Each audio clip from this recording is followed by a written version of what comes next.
প্রিয় শিক্ষার্থীবৃন্দ, আজকের আয়োজন অর্থাৎ ষষ্ঠ ক্লাসে তোমাদের শুভেচ্ছা ও স্বাগতম জানাচ্ছি। আমি সঞ্জীব কুমার পাল, অধ্যাপক, মৃত্তিকা বিজ্ঞান, সরকারি গৌরনদী কলেজ। গত ক্লাসে আমরা আলোচনা করেছিলাম soil tillage, methods of tillage practices, tillage equipments and their classification। আমার বিশ্বাস তোমরা নিশ্চয়ই এগুলো শিখেছ। আজ আমরা আলোচনা করব quality of seedbed, preparation of an ideal seedbed, definition of seed, importance of seeds।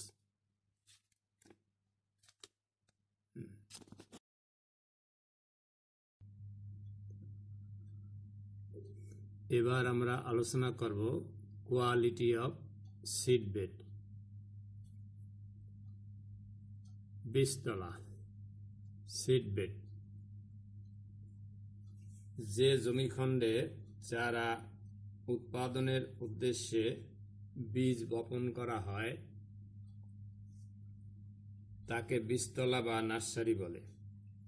অর্থাৎ বিশেষভাবে প্রস্তুতকৃত যে জায়গায় উদ্ভিদের বীজ দ্রুত অঙ্কুরিত হতে পারে এবং সেখানে চারাগাছের মূল সৃষ্টি ও এর বৃদ্ধির জন্য অনুকূল ভৌত অবস্থা বিরাজ করে, সে জায়গাকে বীজতলা বলে। কৃষি বিজ্ঞানীদের মতে প্রয়োজনীয় সার, পানি, সংশোধক এবং বীজ সরবরাহ করে স্বল্প সময়ের জন্য একত্রে বহুসংখ্যক চারাগাছ জন্মানোর জন্য যে স্বল্প পরিসর ভূমি ব্যবহার করা হয় তাকে বীজতলা বলে। যেমন ধানের বীজতলা, সবজির বীজতলা, মরিচের বীজতলা, সামাজিক বনায়নের বীজতলা ইত্যাদি। আদর্শ বীজতলার বৈশিষ্ট্য, ক্যারেক্টারিস্টিক্স অফ অ্যান আইডিয়াল সিডবেড। বীজতলা প্রস্তুতের জন্য অবাধ সূর্যালোক ও পানি নিষ্কাশনের উপযোগী উঁচু জমি আবশ্যক। বীজতলার মৃত্তিকা যেন বেশ নরম, গভীর ও উর্বর হয় সেদিকে খেয়াল রাখতে হবে। বীজতলার আশেপাশে যেন ঝোপঝাড় বা জঙ্গল না থাকে সেদিকেও দৃষ্টি রাখতে হবে। সেচ সুবিধার বিষয়টিও লক্ষ্য রাখা উচিত। এছাড়া একটি আদর্শ বীজতলার নিম্নলিখিত বৈশিষ্ট্য থাকতে পারে, যেমন বীজতলাকে বৃহৎ ঢেলা, শস্যের অবশিষ্টাংশ ও দ্রুত বর্ধনশীল আগাছা মুক্ত হতে হবে। এটি সঠিকভাবে সমতল হতে হবে।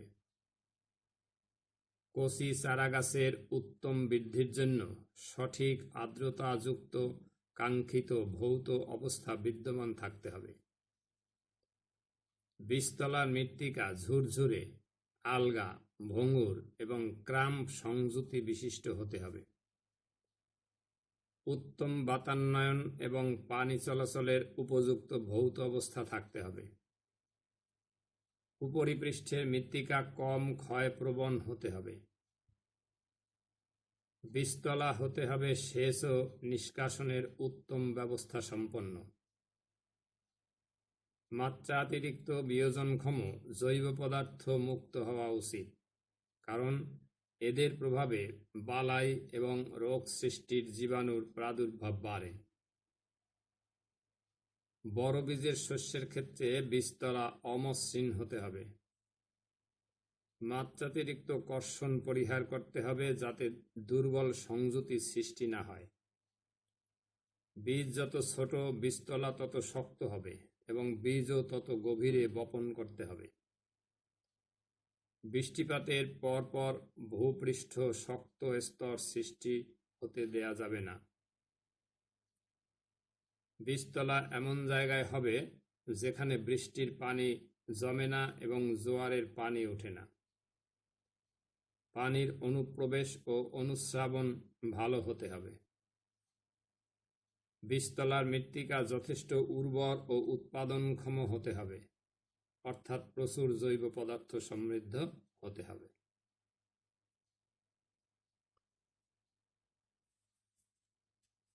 একটি আদর্শ বীজতলা তৈরির বিবেচ্য বিষয়সমূহ: কৃষির আবাদকে ফলপ্রসূ করার জন্য বীজতলার প্রয়োজনীয়তা আবশ্যক। আমাদের দেশে ধান, সবজি এবং বনজ উদ্ভিদের প্রাথমিক আবাদ বীজতলায় করা হয়ে থাকে। একটি আদর্শ বীজতলা তৈরির ধাপসমূহ বর্ণনা করা হলো। জমি নির্বাচন: বীজতলার জন্য আলো বাতাস এবং রোদ যুক্ত উঁচু খণ্ডায়িত জমিকে নির্বাচন করতে হবে, যাতে বীজতলায় বৃষ্টি বা সেচের পানি না জমে এবং বন্যার পানি না ওঠে। মৃত্তিকা জীবাণুমুক্তকরণ: বীজতলার জমি নির্বাচনের পর তার উপরের লতাপাতা ও খড়কুটা আগাছায় আগুন লাগিয়ে জীবাণুমুক্ত করা হয়। অনেক ক্ষেত্রে জীবাণুনাশক দিয়েও জীবাণুমুক্ত করে নেওয়া যায়। জমি চাষ: জীবাণুমুক্ত বীজতলার জমিকে ভালোভাবে চাষ ও মই দিয়ে বীজ বপনের জন্য প্রস্তুত করে নিতে হয়। মৃত্তিকা যতই ঝুরঝুরে হবে, বীজের অঙ্কুরোদ্গম ততই ফলপ্রসূ হবে। জৈব সার প্রয়োগ: বীজতলার জমি তৈরির সময় তাতে প্রয়োজন মতো জৈব সার, যেমন গোবর সার, কম্পোস্ট, খামারজাত সার ইত্যাদি প্রয়োগ করতে হবে। এতে জমির উর্বরতা বৃদ্ধি পায়। রাসায়নিক সার প্রয়োগ: বীজতলা প্রস্তুতের শেষের দিকে মৃত্তিকায় উদ্ভিদের চাহিদা মাফিক ইউরিয়া, টিএসপি, এমপি ও সালফার জাতীয় সার প্রয়োগ করতে হবে। এতে চারা গাছের প্রয়োজনীয় খাদ্য উপাদান সরবরাহ হয়ে থাকে। বীজ ও মৃত্তিকা শোধন: বীজতলা ভালোভাবে প্রস্তুতের পর নির্ধারিত বীজকে এবং মৃত্তিকাকে ছত্রাকনাশক ও জীবাণুনাশক দিয়ে জীবাণুমুক্ত করতে হবে। জীবাণুমুক্ত বীজ সঠিক চারার জন্য উপযোগী। এছাড়া বীজতলা অম্লীয় বা ক্ষারীয় হলে যথাক্রমে চুন ও সালফার প্রয়োগ করে মৃত্তিকাকে সংশোধন করতে হবে। বীজ বপন: বীজ শোধনের পর এটি বপন করতে হবে। অনেক ক্ষেত্রে সারিবদ্ধভাবে বীজ বপন করা যায়। আমাদের দেশে বনজ উদ্ভিদের বীজতলায় বীজকে সারিবদ্ধভাবে এবং ধান ও সবজির বীজকে ছিটিয়ে বপন করা হয়। পরিচর্যা: বীজ বপনের পর চারা গাছের যথার্থ বৃদ্ধি নিশ্চিত করার জন্য সেচ নিষ্কাশন ও আগাছা দমন করতে হবে। বীজতলায় অনেক সময় কীটনাশকও প্রয়োগ করতে হয়। পরবর্তীতে উপযুক্ত ও পরিণত চারা গাছ নতুন জমিতে স্থানান্তর করতে হয়।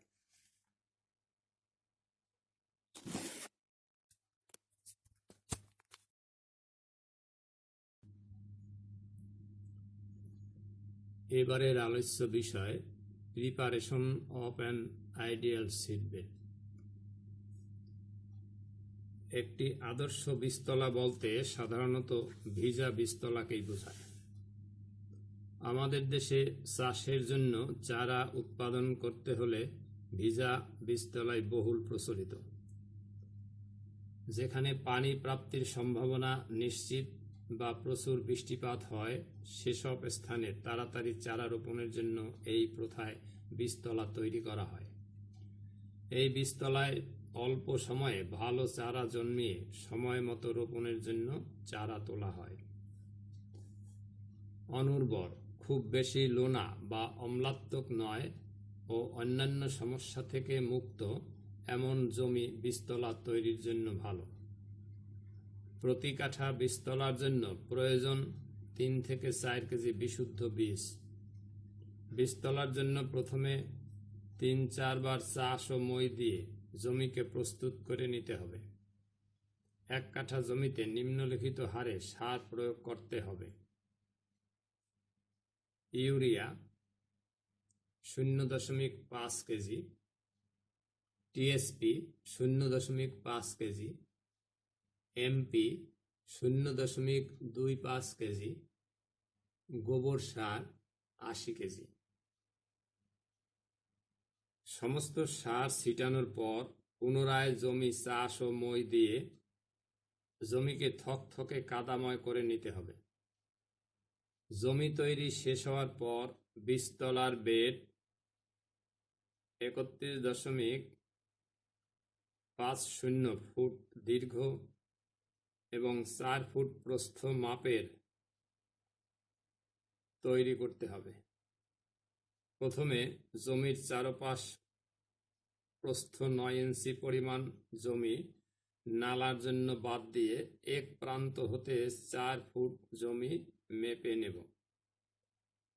এরপর 1.50 ফুট স্থান নালার জন্য বাদ দিয়ে 5 ফুট প্রস্থ জমি মেপে চিহ্নিত করতে হবে। এভাবে 1.50 ফুট পর পর 4 ফুটের আরও 2টি অথবা 3-4টি বেড হবে এবং শেষে 9 ইঞ্চি নালার জন্য বাদ রাখতে হবে। জমির অপর 2 প্রান্ত 9 ইঞ্চি পরিমাণ স্থান হতে মৃত্তিকা উঠিয়ে নালা করে দিতে হয়, ফলে চতুষ্পার্শ্বে নালার সৃষ্টি হয়। প্রতি 4 ফুট অন্তর 1.50 ফুট পরিমাণ বাদ রাখা স্থান হতে 6 ইঞ্চি গভীর করে মৃত্তিকা তুলে বেডে সমভাবে ছড়িয়ে দিয়ে বীজতলা অপেক্ষাকৃত উঁচু করতে হয়। পাশাপাশি 2টি বীজতলার মধ্যবর্তী নালা দ্বারা সেচ ও নিকাশ উভয়ই চলে। শেষবারের মতো বীজতলার প্রতিটি বেডের উপরের মৃত্তিকা সমান করে নিয়ে একটি আদর্শ বীজতলা তৈরি করা যায়। বোনার জন্য নির্বাচিত বীজগুলো একটি চটের ব্যাগে বা বস্তায় ভর্তি করে 24 ঘন্টা পানিতে ভিজিয়ে রাখতে হবে। এভাবে আউশ ও আমন ধানের জন্য 24 ঘন্টা যাবৎ পানিতে ভেজানো ব্যাগগুলো পানি থেকে তুলে অন্ধকারে রেখে দিতে হবে। ফলে ধানের মুখ ফেটে অঙ্কুর বের হবে। এভাবে গজানো বীজ প্রতি বীজতলার বেডের আকার অনুসারে সমান ভাগে ভাগ করে বপন করতে হবে।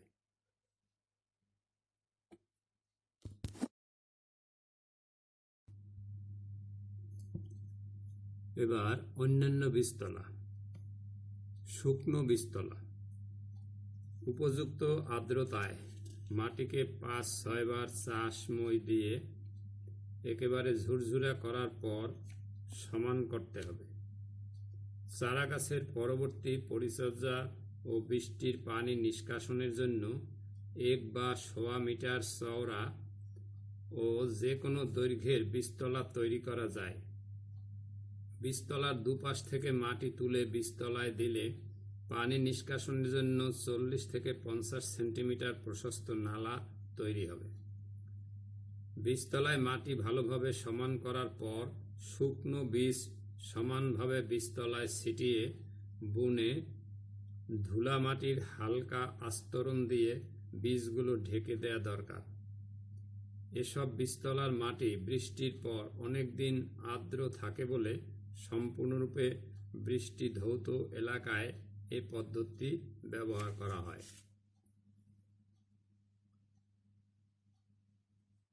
ভাসমান বীজতলা। বন্যা কবলিত এলাকায় যদি বীজতলা করার মতো জায়গা না থাকে এবং বন্যার পানি নেমে যাওয়ার পর চারা তৈরির প্রয়োজনীয় সময় না থাকে, তবে বন্যার পানি পুকুর, ডোবা বা খালের পানির উপর বাঁশের চাটাই মাচা বা কলা গাছের ভেলা তৈরি করে তার উপরে 2 থেকে 3 সেন্টিমিটার পরিমাণ পাতলা কাদার প্রলেপ দিয়ে ভেজা বীজতলার মতো বীজতলা তৈরি করা যায়। বন্যার পানিতে যেন ভেসে না যায় তার জন্য এ বীজতলাকে দড়ির সাহায্যে পাড়ের খুঁটির সাথে বেঁধে রাখা দরকার। পানিতে ভাসমান থাকার জন্য এ বীজতলায় পানি সেচের দরকার হয় না। দাপক বীজতলা বন্যা কবলিত এলাকার জন্য আর এক ধরনের বীজতলা করা যায়। বাড়ির উঠান বা যে কোনো শুকনো জায়গায় অথবা কাদাময় সমতল জমিতে কাঠ, ইট অথবা কলা গাছের বাকল দিয়ে চৌকোনা ঘরের মতো করে তার মধ্যে অঙ্কুরিত বীজ বুনতে হয়। এ বীজতলার মাটি থেকে চারা গাছ কোনরূপ খাদ্য বা পানি গ্রহণ করতে পারে না বলে বীজতলার বিশেষ যত্ন নিতে হয় এবং মাত্র 2 সপ্তাহ পরেই চারা রোপণ করা দরকার, অন্যথায় চারা গাছ খাদ্যের অভাবে মরে যাবে।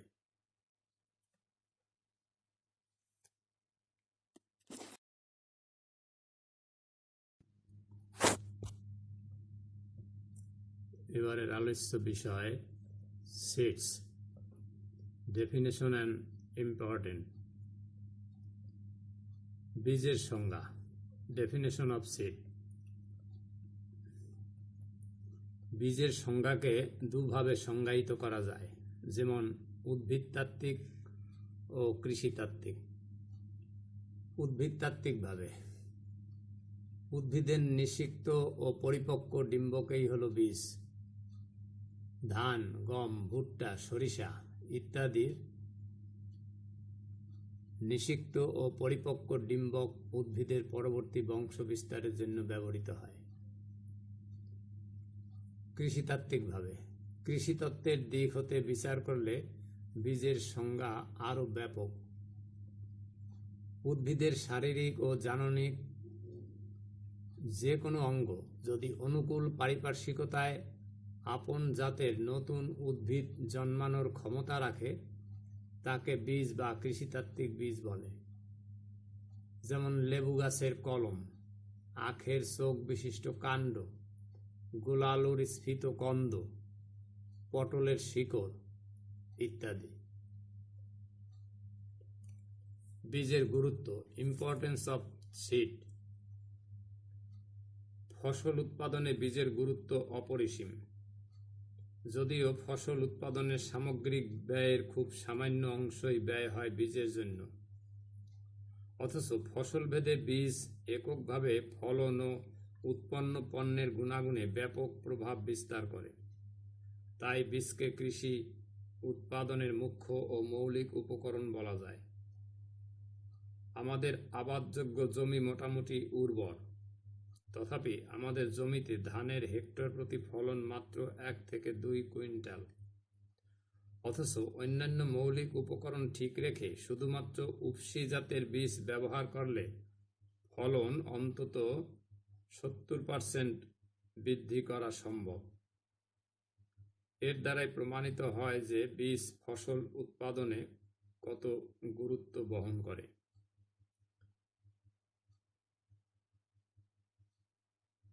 এবার আমরা বীজের গুরুত্ব আলোচনা করব। বীজ ফসল উৎপাদনের জন্য একটি মুখ্য ও মৌলিক উপকরণ। উন্নত বীজ উৎপাদিত পণ্যের গুণাগুণ বহুগুণে বৃদ্ধি করে। ভালো বীজ ফসলের উৎপাদন বৃদ্ধি করে। উন্নত ও ভালো বীজ পরোক্ষভাবে শস্য উৎপাদন ব্যয় তুলনামূলকভাবে কমিয়ে দেয়। ভালো বীজ আগাছা, পোকামাকড় ও রোগ বিস্তারে প্রভাব ফেলে না, ফলত উৎপাদন ব্যয় কমে যায় এবং ফলন বৃদ্ধি পায়। কোনো কোনো বীজ মানব কল্যাণে ঔষধ হিসেবে ব্যবহৃত হয়। বীজ কখনো কখনো শিল্পের কাঁচামাল হিসেবেও ব্যবহৃত হয়। রঞ্জক দ্রব্য প্রস্তুতেও বীজ ব্যবহৃত হয়ে থাকে। বীজ চাষির তথা দেশের আর্থ-সামাজিক উন্নয়ন ত্বরান্বিত করে।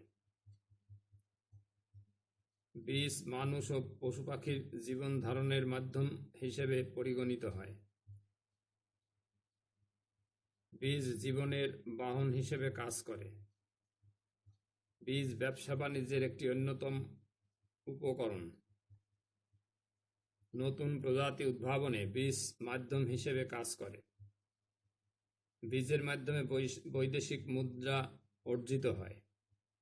বীজ কোনো নির্দিষ্ট এলাকার সামাজিক ও রাজনৈতিক সম্পর্ক উন্নয়নে সহায়তা করে। বীজ আমদানি রপ্তানির মাধ্যমে আন্তর্জাতিক সম্পর্ক বাড়ে।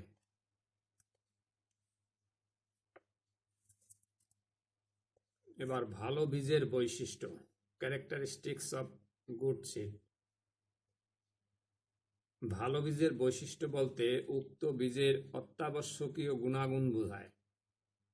যে স্থানে শস্য উৎপাদন করা হবে সে স্থানের আবহাওয়ার সাথে অভিযোজিত এবং রোগ ও পোকার আক্রমণ প্রতিরোধ করতে পারে এমন অধিক ফলনশীল জাতের বীজকে ভালো বীজ বলে বিবেচনা করা হয়। ভালো বীজের বৈশিষ্ট্যাবলীগুলো হলো: জাতের বিশুদ্ধতা, অর্থাৎ বীজে অন্য কোনো বীজের মিশ্রণ থাকবে না। বীজের বিশুদ্ধতা, অর্থাৎ বীজে জড় পদার্থ মিশ্রিত থাকবে না। বীজের সজীবতা, অর্থাৎ বীজের স্বাভাবিক রং থাকতে হবে। নতুন বীজে সর্বদা স্বাভাবিক রং বজায় থাকে। বীজের অঙ্কুরোদ্গম ক্ষমতা সর্বাধিক হতে হবে। গড়ে এ মান ৮০ থেকে ৮৫% থাকা বাঞ্ছনীয়। বীজের আর্দ্রতা একটি নির্দিষ্ট সীমার অর্থাৎ ৮ থেকে ১২%-এর মধ্যে থাকতে হবে। বীজের আয়ুষ্কাল বা জীবনী শক্তি থাকতে হবে। সকল বীজের আকার আকৃতি একই রকমের হতে হবে। বীজ পরিপক্ক ও পুষ্ট হতে হবে। বীজ রোগ জীবাণু ও পোকামাকড় মুক্ত হতে হবে। বীজ উন্নত জেনেটিক গুণ সম্পন্ন হতে হবে। এবারে এই বিষয়গুলি নিয়ে আমরা একটু বিস্তারিত আলোচনা করছি। জাতের বিশুদ্ধতা। বীজ মনোনয়নের প্রথম কাজই হলো বিশুদ্ধ জাতের বীজ বেছে নেওয়া, অর্থাৎ নির্দিষ্ট জাতের বীজের সাথে একই ফসলের অন্য জাতের বা অন্য শস্যের বীজের মিশ্রণ থাকবে না। যেমন কটকতারা ধানের সাথে দুলার ধানের মিশ্রণ সহজে চোখে পড়ে না। রাই সরিষার সাথে তরি সরিষা বীজ মেশানো থাকলে তা সহজে বোঝা যায় না। আবার সরিষার বীজের সাথে ফুলকপি বা বাঁধাকপি এর বীজ মিশ্রিত থাকলে তা শনাক্ত করা খুবই কষ্টকর। বীজ জাত বিশুদ্ধ না হলে খামারের ফসল উৎপাদনে কোনো ক্রমেই পরিচ্ছন্নতা আনয়ন করা যায় না, কারণ এরূপ মিশ্রণে সকল ফসল একসঙ্গে পরিপক্ক হবে না, পরিচর্যা করা কঠিন হবে, ফলত ফসল উৎপাদন কম হবে। কোনো একটি নমুনা বীজে যদি জাতের বিশুদ্ধতা 80% হয় তাহলে বুঝতে হবে উক্ত ফসল প্রকৃত উৎপাদন থেকে 20% কম হবে। বীজের বিশুদ্ধতা। কোনো বীজ নমুনায় ভেজাল হিসেবে একই ফসলের অন্য জাতের বা অন্য ফসলের বীজ ছাড়াও বিভিন্ন জড় পদার্থ যেমন আবর্জনা দ্রব্য, মাটি, ইটের টুকরা, বালি, কাঁকর, পাথর, লোহা বা কাঠের গুঁড়া ইত্যাদি এবং আগাছার বীজ মিশ্রিত থাকতে পারে, যা বীজের বিশুদ্ধতা নষ্ট করে। এগুলো বীজের পরিমাণের দিক থেকে ব্যাঘাত সৃষ্টি করা ছাড়াও বিভিন্ন রোগ জীবাণুর বাহক হিসেবে কাজ করে। যেমন কালো সরিষা বীজে বুনো ডাল বীজ মিশ্রিত থাকতে পারে, যার আকার আকৃতি ও বর্ণ সরিষার মতো। আবার টাম্বলিং রেড কট আগাছা এক মৌসুমে 10 মিলিয়ন বীজ উৎপন্ন করতে পারে। পরবর্তী মৌসুমে যদি এ বীজের 20% অঙ্কুরিত হয় তাহলে প্রতি বর্গফুট স্থানে গড়ে একটি আগাছা হিসাবে 40 একর জমিতে বিস্তার লাভ করতে পারে। নিয়ন্ত্রিত পরিবেশে বীজ উৎপাদন ও প্রক্রিয়াজাত করা হলে বীজের বিশুদ্ধতা বজায় থাকে। বীজের সজীবতা বা স্বাভাবিক রং। ভালো বীজের প্রধান লক্ষণ হলো এর স্বাভাবিক উজ্জ্বল রং, যা প্রকারান্তরে বীজের সজীবতাকে নির্দেশ করে। সাধারণত নতুন বীজে সর্বদা স্বাভাবিক উজ্জ্বল রং বজায় থাকে। নতুন বীজ বলতে 1 বছরের বীজকে বোঝায়। ধান, গম, ভুট্টার 1 বছরের বীজেই উত্তম। তবে বিভিন্ন সবজি যেমন মূলা, শালগম, লাউ ইত্যাদির বীজ কয়েক বছরের পুরাতন হলেও গুণাগুণ তেমন লোপ পায় না। বীজের অঙ্কুরোদ্গম ক্ষমতা। ভালো বীজের সবচেয়ে উল্লেখযোগ্য বৈশিষ্ট্য হলো এর অঙ্কুরোদ্গম ক্ষমতা। কোনো বীজ নমুনায় শতকরা কয়টি বীজ অঙ্কুরিত হবে সে হিসাব দ্বারা বীজের ভালো মন্দ বিচার করা হয়। গবেষণাগারে যে বীজ কমপক্ষে শতকরা 90 থেকে 100 ভাগ এবং উত্তমরূপে কর্ষিত ও উপযুক্ত পরিমাণে আর্দ্রতা বিশিষ্ট জমিতে 80 থেকে 90 ভাগ অঙ্কুরিত হয় তাকে ভালো বীজ বলা হয়। ধান বীজের কখনো কখনো 90 ভাগের বেশিও অঙ্কুরোদ্গম হয়। পারিপার্শ্বিক অবস্থা অনুকূলে থাকা সত্ত্বেও বীজের প্রকার ভেদে অঙ্কুরোদ্গম ক্ষমতার তারতম্য হতে পারে। বীজের আর্দ্রতা। বীজের আর্দ্রতা একটি নির্দিষ্ট সীমার মধ্যে থাকতে হবে। সাধারণত এ সীমা 8 থেকে 12%। ভালো বীজ সর্বদাই কম আর্দ্রতা বিশিষ্ট হবে। ধান, গম, ভুট্টা জাতীয় শস্যের বীজ 8 থেকে 12%-এর বেশি আর্দ্রতা কখনোই গ্রহণযোগ্য নয়। কোনো বীজের আর্দ্রতা বেশি থাকলে সে বীজ রোগ পোকায় আক্রমণ করার সুযোগ পায় এবং বীজ গজানোর ক্ষমতা নষ্ট হয়ে যায়। আবার আর্দ্রতা স্বাভাবিকের চেয়ে কম হলে বীজের ভ্রূণ নষ্ট হয়ে যায়। তবে অঙ্গজ বীজ যেমন ইক্ষুর ডগা, গোলা আলুর টুকরা ইত্যাদিতে আর্দ্রতা কম থাকার তেমন প্রশ্ন আসে না। বীজের আয়ুষ্কাল বা জীবনী শক্তি। বিশুদ্ধ বীজ থেকে শতকরা হারে সুস্থ, সবল ও স্বাভাবিক চারাগাছ উৎপাদন দ্বারা বীজের জীবনী শক্তি প্রকাশ পায়। বীজের এ শক্তির উপর ভিত্তি করে বীজকে 3 ভাগে ভাগ করা যায়, যথা স্বল্পজীবী বীজ, মধ্যজীবী বীজ ও দীর্ঘজীবী বীজ।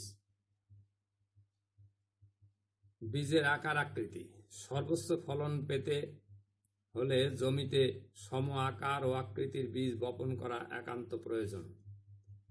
কোনো ফসলের এই সব বীজ একই আকারের হয় না। বীজ সংগ্রহের পর বীজ বাছাই করে একই আকারের বীজ সংরক্ষণের জন্য নির্বাচন করতে হয়। আবার বড় ও অধিক ওজন বিশিষ্ট বীজ থেকে সতেজ চারাগাছ উৎপাদন হয়, কারণ বড় বীজে ভবিষ্যতের নবীন চারাগাছের জন্য অপেক্ষাকৃত অধিক সঞ্চিত খাদ্য মজুদ থাকে। পরীক্ষা করে দেখা গেছে ধান, গম অর্থাৎ দানা জাতীয় শস্য বীজের আকারের তারতম্যের জন্য শস্যের ফলন শতকরা 10 ভাগ কম হয়। জাতের বড় আকারের বীজসমূহ ক্ষুদ্রাকৃতির উত্তম বীজসমূহ অপেক্ষা প্রায় শতকরা 20 ভাগ বেশি ফলন দেয়। গোলা আলুর ক্ষেত্রে এমন দেখা গেছে যে ক্ষুদ্রাকার বীজ থেকে প্রাপ্ত ক্ষুদ্রাকার গাছ পুনরায় অধিক সংখ্যক ক্ষুদ্রাকার ফল উৎপাদন করে। বীজের পরিপক্কতা। বীজ পরিপক্ক না হলে পুষ্ট ও বড় হয় না, বীজের ভ্রূণ অপরিণত থেকে যায়। এ সময় আর্দ্রতা কমালেও নির্দিষ্ট সীমার বেশি থাকে, ফলে বীজ রোগ পোকা দ্বারা আক্রান্ত হয় এবং বীজের জীবনী শক্তি কমে যায়, ফলত বীজ অঙ্কুরিত হয় না। রোগ জীবাণু ও পোকামাকড় মুক্ততা। জমিতে বপনকৃত বীজের মাধ্যমে অনেক সময় বিভিন্ন প্রকার রোগ জীবাণু জমিতে বপন হয়, যা পরবর্তীতে শস্যকে আক্রমণ করে। জীবাণু বীজের ভ্রূণে, বীজত্বকের উপরে ও নিচে থাকতে পারে। এ সকল জীবাণু থেকে সৃষ্ট রোগকে বীজবাহিত রোগ বলে। গোলা আলুর নাভিধসা, ইক্ষুর লাল পচা, ধানের ব্লাস্ট ইত্যাদি প্রধানত বীজবাহিত রোগ। উত্তম বীজে এ সমস্ত রোগ জীবাণু থাকা অনুচিত। আবার বীজের মধ্যে পোকামাকড়ের ডিম বা জীবের অন্য পর্যায়ে লুকায়িত থাকতে পারে। বড় আকারের বীজের মধ্যে অনেক সময় শস্যের পাতা, ক্ষুদ্র কাণ্ড বা শিকড় থাকে, যা কীটপতঙ্গের আধার হিসেবে কাজ করে। ভালো বীজ অনুরূপ অবাঞ্ছিত পোকামাকড় মুক্ত হবে। উন্নত জেনেটিক গুণাগুণ। ভালো বীজের জেনেটিক গুণাগুণ উন্নত এবং একই রকম। জেনেটিক গুণাগুণ ভালো বীজের সবচেয়ে উল্লেখযোগ্য বৈশিষ্ট্য।